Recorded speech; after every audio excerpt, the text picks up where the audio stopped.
Hello, welcome back to my channel, or if you're new, welcome to my channel. My name is Eva and this is the Inked Reader, which is, well, me. And today, as the title suggests, I wanted to kind of discuss and explain how I've read it, the DISCOWORLD series, and why I loved it so much, and why I would definitely suggest to go through all the books, or at least some of the books. So, first of all, I'd love to show you my whole collection of the DISCOWORLD series. I do own all the books. However, half the books are back in Italy and half the books are collected in the beautiful, stunning library editions that have been put out in the last few years. And so it's not matching, but more importantly, half of my collection, it's back in Italy, as I said, so it's in Italian, has completely different covers, because actually I started reading the DISCOWORLD series when I was around 14 years old. So when I moved to England, I saw these stunning editions. I decided to start collecting them and buy them in this format, but I prioritized, because it made sense at the time, the books I had yet to read. So I think I own in this edition with stunning covers and the color palette, just probably 1/3 of the series. I'm going to insert you a clip of what I've got so far. So this is what it looks like. The one I have in English and collected here so far.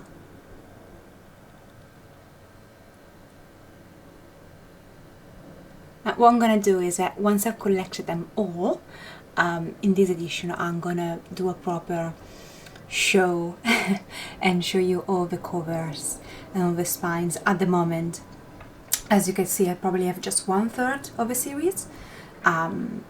They're quite delicate. I did read them in this format. I read them basically, and you can tell from the spines. I'm going to show you just a couple while I go through my favorite ones, and they look lovely, but they are very delicate, so I'm actually excited to purchase the ones I've already read, so they can just stay pretty and perfect without any signs on the spines, just because I will not have to read them immediately, so I will stay untouched for a while. And yeah, once I have acquired them all, I'll probably do another video a bit shorter than this, just to show them off, because they truly deserve to be showed off. So as you could have seen, they do look lovely, but many are still missing, and among them some of my favorite ones. So I do want to purchase the ones that I have in Italian in this edition, so I'm not gonna carry them over from Italy or wherever. I just prefer to have them all in one matching edition, especially because I love this edition so much. I think the aesthetic of this and the careful details, it's amazing and I love it. I'm planning just to do another video just to show the whole collection off whenever it's completed, because they're quite expensive and some of them are yet to be released in this edition. So whenever they're completed, whenever they put all of them out, I'm planning to purchase them all and show you them in another video. That's just to say that's why I'm not showing them off. I will show you just a couple just when I discuss them, because of my favorite ones, but overall you have to wait for that video, but I promise it's coming. So speaking of actually beautiful editions and where I go to purchase them, I had bad experience on Amazon in terms of how what condition the books came in. So I found this website I'm going to put here, and it's going to be linked down below, and I'm not sponsored by any means. I just honestly generally love that website. If you're a fan of Terry Pratchett, you have to check it out. It's called the DISCOWORLD Emporium. Back in the days before COVID, they actually had a proper shop you could go somewhere in England. Never been, but I think now they're just working online after COVID, which is a pity, because I would have loved to travel there and just peruse through the shop. Anyway, so that's where I got my beautiful editions, but it must be said that I love that website because it has so many gadgets, from jigsaw puzzles to stamps and special editions. Not only these editions, but they have different kind of special editions for like sub-series within the DISCOWORLD. They do special edition of companion books. They do have toys. So much on that website. I love that website. I will keep going back and forth, and again, I'm really not sponsored. I generally love it as a fan of Terry Pratchett. So that's where I've been purchasing my my stuff, and I want definitely to get some jigsaw puzzle. I love jigsaw puzzles, so I'm gonna get my hands on some. So there is where I can see what library editions are out yet, what will come out, I can pre-order them and so forth. So that's the website I've been using. So one thing I need to say that yes, I've read all 41 novels, full-length novels in the DISCOWORLD series. I have yet to read the short stories. I'm not the biggest fan of short stories and I've yet to find them in an edition that I like. Hopefully one day, my dream is that they're gonna put them all in a bind-up edition and then I can just purchase them and read them. But my review thoughts, if you want, are only on the 41 novels that are out. Must be also said that Terry Pratchett passed away in 2015. Unfortunately, he was sick. I mean, I imagine and assume that if he wasn't sick and if we were to live longer, more novels would come out. So when you get to the end of the DISCOWORLD series, you don't have a tidy, precise ending, if it makes sense, just because I think this world could have gone on forever. Just to keep in mind, to be honest, yes, all disco novels are technically self-contained, but I'm gonna touch upon that in a second because I don't agree 100%. So it doesn't all tidy up perfectly. Some series they do, some don't, and that's completely fine. I would not want another author to pick up this series. I think none can be like Terry Pratchett, and it's fine like this. It's fine to let it go. And I have to say that although I think a bit of decline is evident in the last very few novels, it was still a good quality overall, which is remarkable considering how sick Terry Pratchett was by the end. The last novel, The Shepherd's Crown, didn't even made it to the edits.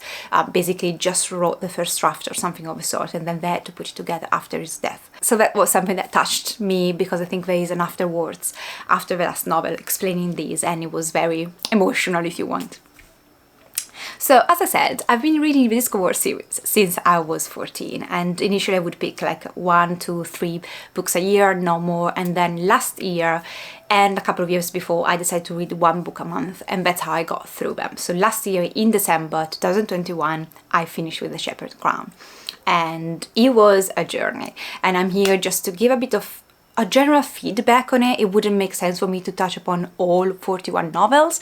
Let me know if you want to. I would have to reread some of the ones that I read when I was 14, because I honestly, some of them, I do remember the basic plot of all of them, which is amazing considering that I've basically, it's been more than a decade since I've read some of them. So I do have a clear idea of each book plot, but of course I can't remember exactly my enjoyment of each one of them. I do know what are my favorite ones, and some of them were later in the years though. Some of my favorite ones I've read in the last couple of years, but I still remember the ones I absolutely loved when I was back in the days. And I guess the fact that I kept going for a 41 book series, it's a testament of how much I enjoyed the series overall. Let's start with reading order. So there is a huge debate when it comes down to this DISCOWORLD series on, do I need to read them chronologically? Can I read them as standalones, pick one up that I fancy, or like the ones that are better rated? Can I just take them out or like read them in no order? Or can I just decide a sub-series that I want to follow and read them all in those sub-series? So I went online and researched what reading order they would suggest, and I found this thing, which is basically a map of different sub-series in the DISCOWORLD series. As you could see, it's a bit of a mess, isn't it? So I'm gonna give my personal opinion, and again, at the end of the day, you do you. If you have done something differently, or if you want to do something differently, that's completely fine. However, I'm here to give you my honest opinion. My honest opinion is that it doesn't make bloody sense, if you're a big fan, to read them out of order. And I do understand why people say do not start chronologically, because the first books are not the strongest. Yes, true. Yet, as a 14 years old who wasn't too much acquainted of good writing, or I didn't have the knowledge I have now on literature, I still picked up the first one chronologically and still loved it enough to continue on to a point where I hit the very good ones and kept going and going and going. And I think I grew with the series. And if you, it's like sometimes we read the first book in a series and we say, that's very cool, but you know, we can see the potential. And I think that's the same with the DISCOWORLD novels in a sense. If you know, because maybe you're listening to this video, maybe you've watched 1,000 others or whatever, that the DISCOWORLD series has some gems and it's so well beloved, you know that if you go into the first book and it's just a okay book, if you will keep reading, you'll get to a good part. You know, because you've heard people praising it. So if you go in the first book, you don't like it, and you think, oh, the whole series is shit, you're dumb. I'm sorry. I'm just gonna come out there and say that, because I think you know from, well, from the fame that he has, that it gets better. I think Terry Pratchett himself admitted that his first novels were not as strong as some others that came in the series. So it's no surprise to everybody, but it's still a journey. You still see this world be born and grow. You can see him grow as a writer, and you can see these characters that are initially like, you know, almost part of a draft, then become more fleshed out. And especially because you start with a character, Rincewind, you will meet him a lot in the next novels, either in his own standalone novels, but he's gonna pop here or there in standalones and other novels as well. So you see him as his origin, and it does make sense that you start from there. And I'm a big fan, and my suggestion would be start chronologically, keep going. You know the good part is gonna come, because I'm here telling you, and a lot of people say, you know, it gets so good. Some of the books you will love, some of the books you don't like much. At the end of the day though, and that's why I kept going for 41 novels, and some of them were just 3 stars, it could get a bit dragging, it could get a bit dull in some of the novels, but it was always bloody clever. And if you can step back and recognize what Terry Pratchett was doing with each novel, because each novel has a theme. Each novel is taking a social issue and bringing it to this fantasy, crazy, mad, funny world, and discussing it and resolving it in a sense in this magic world. So each book has this element to it, and it was bloody clever. That's what I suggest. Go chronologically. It does make more sense. If you don't want to do that, you might want to choose a sub-series and read in no chronological order of the books in the sub-series. Now, said that, characters from other sub-series will pop out here and there, and elements or like events from other sub-series will be mentioned. So that's why at the end of the day, chronologically makes more sense, because there are some wars, there are some land acquisitions, there are some technologies, there are some characters that their plot then influences the plot of others and in other sub-series. So the only one I would recommend is chronological order, but there are sub-series that you can follow if that works more for you and you say like 41 books is too much for me, man. The thing I have with sub-series is that I can't point one sub-series that has all 5 stars book in it, because some books were very good in that sub-series and some books were less good, in my opinion. So I can't stay here and just say, oh, I would recommend this sub-series and this sub-series, because I have my favorite in different sub-series, while other entrants in those same sub-series weren't as strong for me. So I can't stay here personally and just say, oh, read that sub-series, forget all the rest, because for me it doesn't make sense. So that's why I would go with chronological. And so on the Discworld Emporium, for example, it says, first of all, it gives you the chronological order, which is the one I'm gonna put in here. Just, you know, you can keep it as a reference.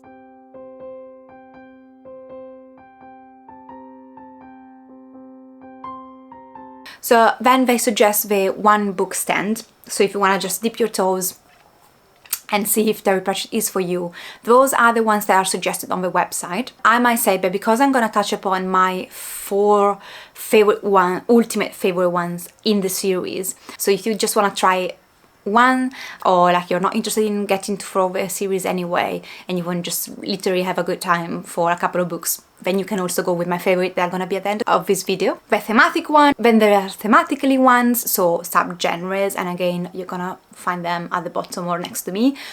Keep these in case you might try that. Again, the fact that I don't recommend it doesn't mean that it doesn't work for you. It might work better for you. There are also like young readers, so YA exclusively sub-series, especially the Tiffany Aching one, and these ones. So again, I'm gonna pop up them on the screen and you can just copy them, or on the Discoworld Emporium website you will find this list as well. And then finally on the website it says companion books. Now it doesn't make sense for you to go and read a companion book without having read at least a few in the series, but for fans or for people that have got to a point where, oh, I'd like to find out more about the world, or whether there are a lot of companion books that you can pick up and read.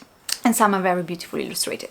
Some of the Discoworld novels are illustrated, just these ones, and I've actually read just one of the illustrated one. I think Faust Eric one, I have read just the simple text, because in Italy they didn't make it illustrated, I don't know why, that sucked. So I could stay here probably 50 minutes just talking about all the themes and why I love Terry Pratchett. I think I mentioned already how I found that at the end of the day, even books that weren't as gripping as others, weren't as funny as others, and I have to say that toward the end, the humor kind of goes down a bit and he focuses more on social issues, and that's why maybe the very few last books in the series weren't as strong for me, because at the end of the day, what I loved about Terry Pratchett was that he wrote humor in his stories, and he was clever humor.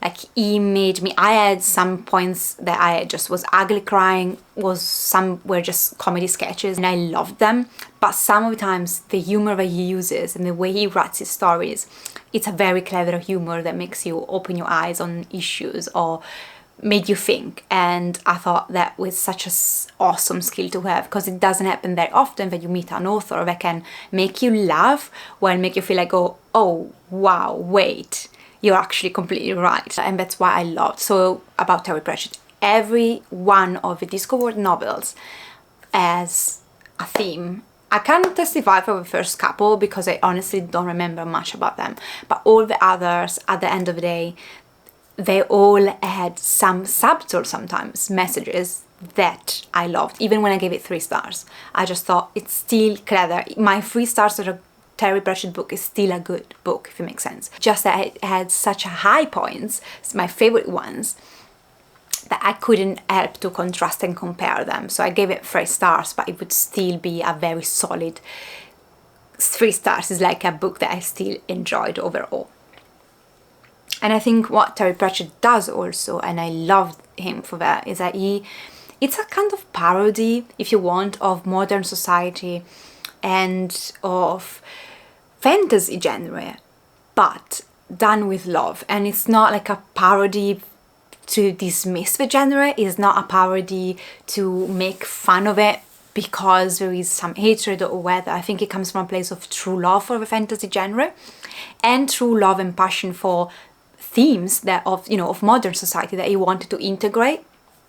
So he's in some cases making fun of stuff, but with a good heart, and you can tell, you can see that he, fantasy was his genre, and it doesn't mean that if he makes fun of certain tropes, then that's canon, if you want. Doesn't mean that he doesn't love those tropes, it's just that the way he's using it, it's very clever and funny, and it does make sense. I think you can make fun, you can take a joke of things you love, and that's completely fine.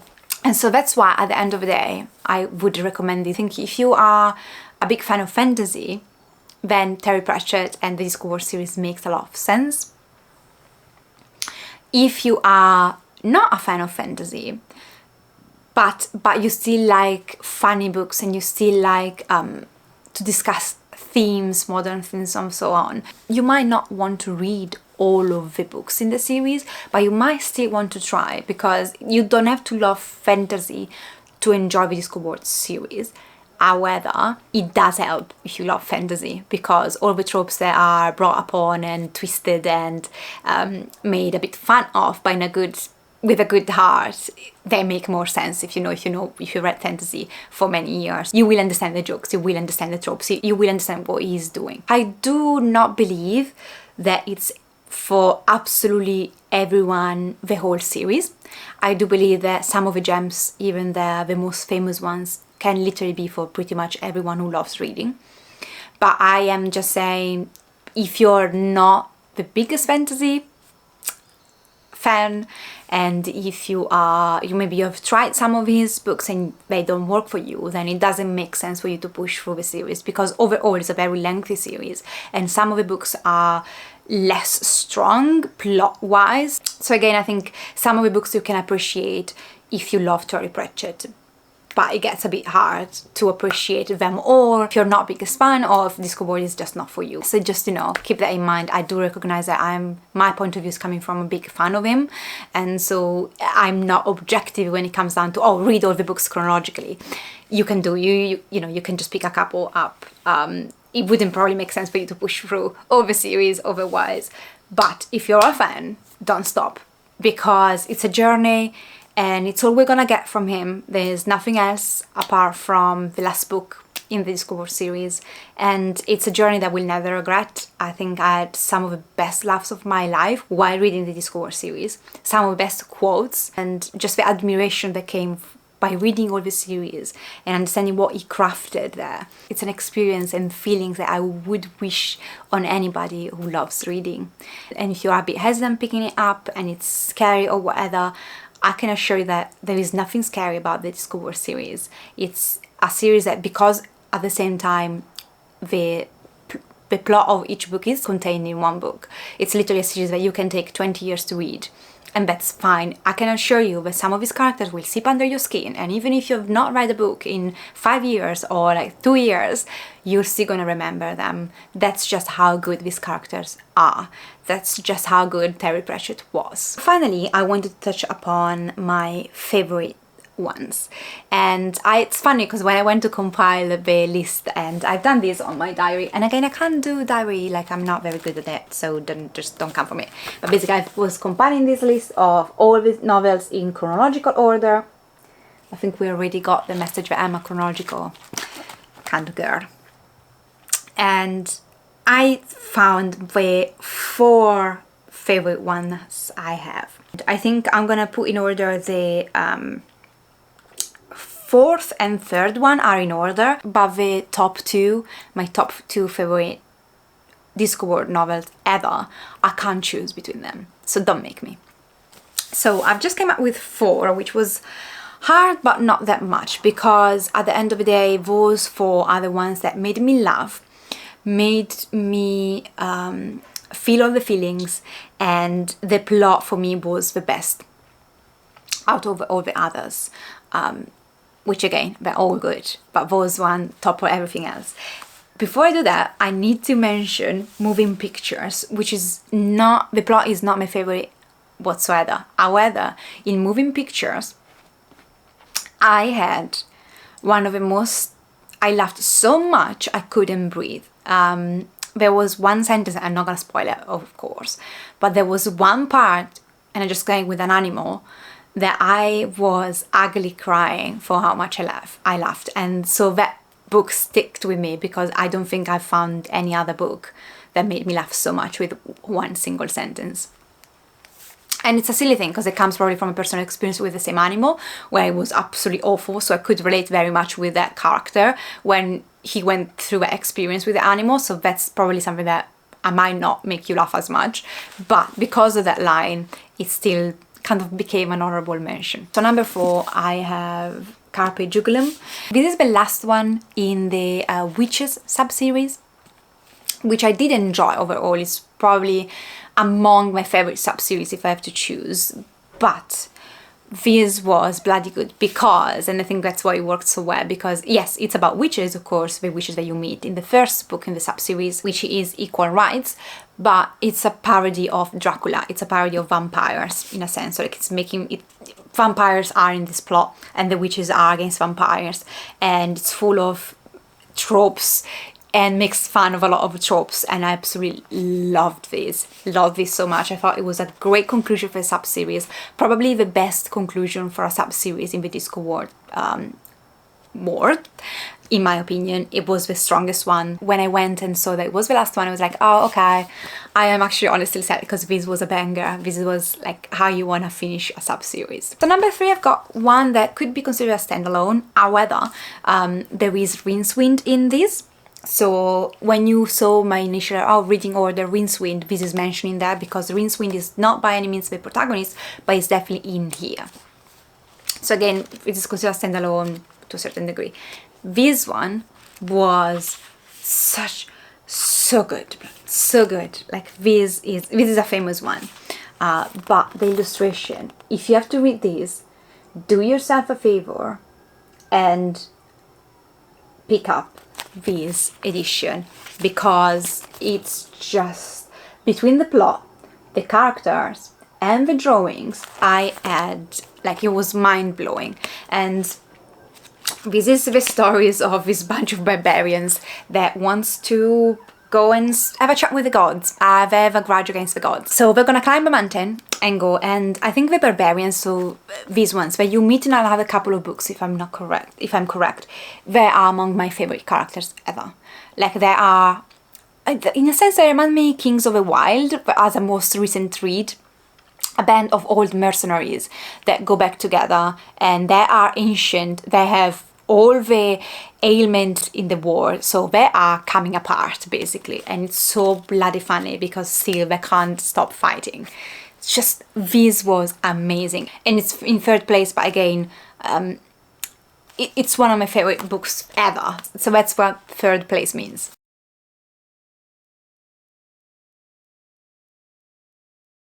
And I'm going to discuss number, well, 1-1. So that's number 2, technically. Right? So the last series number 2. Because these ones are both 1-1. So first place is Reaperman. Reaperman is when I completely fell in love with the series. It's the 11th book in the series. And I did love installments before. But Reaperman was when I knew I had found something special. And Reaperman is basically the character of Death that you meet before. So Death is another sub-series. So Death goes on a hiatus, and decides to live as a mortal, and people all of a sudden stop dying. And you follow Death as a character learning how to live as a mortal, but also you follow a wizard who can't die, and he really wants to die. And it was the most hilarious book at that point in time, so I was probably 16 at the time. That's when I was a fan. Like, that's when I knew I was gonna be a fan of Terry Pratchett forever. That's a book that did it for me. I think, yeah, I'd love to hear in the comments down below if you've read any, and if you have any of the book that made you into, you know, a Terry Pratchett book fan. What was the book for you that made you sold? Yeah, I mean, I love Terry Pratchett, doesn't matter what he puts out, I'm gonna read the whole series. This Reaperman is the book that made me think I need to read each one of these bloody books, because I can't stop. Like, this topples everything in terms of comedy fantasy. And again, I think it's very important when it comes down to deciding your top favorite books ever, to just bear in mind that if you read many genres, as I do, you will have favorite books in different genres, and it's difficult to contrast and compare them because they sit in different genres, they have different aims, they have different writing. So Reaperman these days is one of my favorite books ever when it comes down to the fantasy, and especially humoristic fantasy genre. Bloody hilarious, man. It was bloody hilarious. And the most recent one, which is the same as Going Postal, this is part of the Industrial Revolution or Moist von Lipwig sub-series. With Moist, yes, his first name is Moist, he has just 3 books with him. The other 2 were overall, compared to this, a disappointment. I'm not the biggest fan when it comes down to historical fiction, and the Industrial Revolution comes around. It's just a period of history that, I don't know, doesn't interest me as much, although I have studied it in the past just because of the importance that it has. But it's just not a period of time that I like in my historical fictions. So the fact that this is all about the historical of Industrial Revolution, it didn't feel as much in this, but it does feel like that in the second and third installment in this sub-series. So that's why probably I didn't love it as much. But there are also the last 2, some of the last books he ever wrote, and so you could kind of start to see a bit of a decline in the amount of humor and more social themes that he brought forward, which was not necessarily bad, but for me the plot were not as interesting basically. But this one, the first installment in the Moist von Lipwig sub-series, was amazing. Like, it's a 6-star, it's an ultimate favorite. I had so many quotes, I laughed so much, and this is such a simple plot. You basically have Moist. Moist, he is an outlaw and is about to be hanged once the patrician of the city of Ankh-Morpork, sorry, I'm always butchering the name, but basically he tells him, you know what, Maurice, I'm not gonna hang you, I'm gonna send you to the post office, which is in disarray, it's a disaster, and if you can fix it under disguise with another name, I'm gonna let you keep your life. And if you can't, then, you know, you can always come back here and be hanged again. And he goes to this post office, which you thought, how could a plot about a guy who put back a post office and make it work again be so bloody good? And it is, and that's because it's a Terry Pratchett book. And that's another one that made me realize how he can take some mundane, apparently not interesting things and fill them up with crazy, bloody good characters, make you laugh so much, and at the same time pass along so many good messages. This is a testament of how good Terry Pratchett was. So yeah, Going Postal, Reaper Man, The Last Hero, Carpe Jugulum, My Beloved Babies. And I think I like to finish this video just saying that yes, I think at one point in my life I will want to reread all of it, and I will want to view it with eyes like even the books I've read when I was a teen. I'd like to reread them eventually and just relive them, and relive them with what I know now, and you know, with the personality that I have now, which is very different than I was back then. So I do want to have the experience again, because I think as an adult they might impact me differently, but at the same time, if it's just about having a good laugh, I will definitely reread Reaper Man very soon actually. I've gushed enough for this video. Thank you for joining me, and I'd love to discuss the Discoworld with you down in the comments down below. If you've read the short stories, let me know, because I'm definitely gonna read them sooner or later. But I would love to know your feedback. I would love to know which book was your favorite in the Discoworld, which book made you fall in love and decide, oh, I'm gonna read all of it. But thank you so much for watching. Take care of yourself, guys. I'll see you next time. Ciao!